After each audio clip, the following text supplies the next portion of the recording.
ಆಹಾರ ಸುರಕ್ಷತೆ ಮತ್ತು ಸಾರ್ವಜನಿಕರ ಆರೋಗ್ಯದ ಹಿತದೃಷ್ಟಿಯಿಂದ ಮಹಾರಾಷ್ಟ್ರ ಹಾಗೂ ಗುಜರಾತ್ ಸರ್ಕಾರಗಳು ನಕಲಿ ಹಾಲಿನ ಉತ್ಪನ್ನಗಳ ವಿರುದ್ಧ ಅತ್ಯಂತ ಕಠಿಣವಾದ ಸಮರವನ್ನು ಸಾರಿವೆ. ಮಾರುಕಟ್ಟೆಯಲ್ಲಿ ಅಸಲಿ ಉತ್ಪನ್ನಗಳ ಹೆಸರಿನಲ್ಲಿ ಗ್ರಾಹಕರಿಗೆ ಮೋಸ ಮಾಡುತ್ತಿದ್ದ ಅನಲಾಗ್ ಪನ್ನೀರ್ ಮಾರಾಟವನ್ನ ಈ ಎರಡೂ ರಾಜ್ಯಗಳು ಸಂಪೂರ್ಣವಾಗಿ ನಿಷೇಧಿಸಿದೆ. ಸಾಮಾನ್ಯವಾಗಿ ಪನ್ನೀರ್ ಮತ್ತು ಚೀಸ್ ಅನ್ನ ಶುದ್ಧವಾದ ಹಾಲಿನಿಂದ ತಯಾರಿಸಲಾಗುತ್ತದೆ. ಆದರೆ ಈ ಅನಲಾಗ್ ಉತ್ಪನ್ನಗಳು ಹಾಲಿನಿಂದ ಮಾಡಿದಲ್ಲ. ಬದಲಾಗಿ ಇವುಗಳನ್ನು ಸಸ್ಯಜನ್ಯ ಕೊಬ್ಬು, ಫಾರ್ಮ್ ಆಯಿಲ್ ಹಾಗೂ ವಿವಿಧ ರೀತಿಯ ಅಪಾಯಕಾರಿ ರಾಸಾಯನಿಕಗಳ ಮಿಶ್ರಣ ಮಾಡಿ ಕೃತಕವಾಗಿ ಸಿದ್ಧಪಡಿಸಲಾಗುತ್ತದೆ. ಪ್ರಯೋಗಾಲಯಗಳ ಪರೀಕ್ಷೆಯಲ್ಲಿ ಇವು ಆರೋಗ್ಯಕ್ಕೆ ಅತ್ಯಂತ ಹಾನಿಕಾರಕ ಎಂದು ಸಾಬೀತಾಗಿದೆ.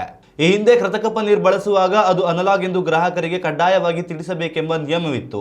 ಆದರೆ ಹೋಟೆಲ್ ಮತ್ತು ರೆಸ್ಟೋರೆಂಟ್ಗಳು ಈ ನಿಯಮವನ್ನು ಗಾಳಿಗೆ ತೂರಿ ಅಸಲಿ ಹೆಸರಿನಲ್ಲಿ ನಕಲಿ ಉತ್ಪನ್ನಗಳನ್ನು ನೀಡುತ್ತಿದ್ದವು. ಈ ಕಾರಣದಿಂದಾಗಿ ಮಹಾರಾಷ್ಟ್ರ ಸರ್ಕಾರವು 1 ವರ್ಷದ ಅವಧಿಗೆ ಇದರ ಬಳಕೆಯನ್ನು ನಿಷೇಧಿಸಿದೆ.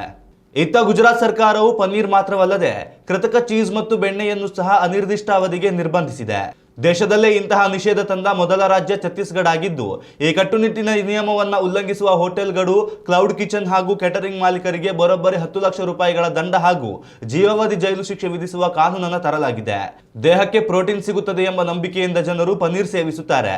ಆದರೆ ಇಂತಹ ನಕಲಿ ಉತ್ಪನ್ನಗಳಿಂದ ಕಾಯಿಲೆಗಳು ಬರುವ ಸಾಧ್ಯತೆ ಹೆಚ್ಚಿದೆ. ಈ ಹಿನ್ನೆಲೆಯಲ್ಲಿ ನೆರೆ ರಾಜ್ಯಗಳ ಮಾದರಿಯಲ್ಲೇ ಕರ್ನಾಟಕದಲ್ಲಿಯೂ ಇಂತಹ ಕೃತಕ ಹಾಗೂ ಆರೋಗ್ಯಕ್ಕೆ ಮಾರಕವಾಗಿರುವ ಅನಲಾಗ್ ಪನ್ನೀರನ್ನು ತಕ್ಷಣವೇ ನಿಷೇಧಿಸಬೇಕು ಎಂಬ ಬಲವಾದ ಒತ್ತಾಯವು ಆಹಾರ ತಜ್ಞರು ಮತ್ತು ಸಾರ್ವಜನಿಕರ ವಲಯದಲ್ಲಿ ಕೇಳಿಬರುತ್ತಿದೆ.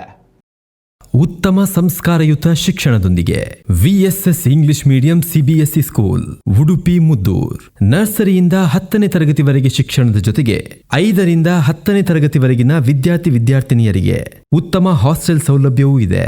ನಿಮ್ಮ ಮಕ್ಕಳ ಪ್ರವೇಶಾತಿಗಾಗಿ ಈ ಸಂಖ್ಯೆಗೆ ಕರೆ ಮಾಡಿ.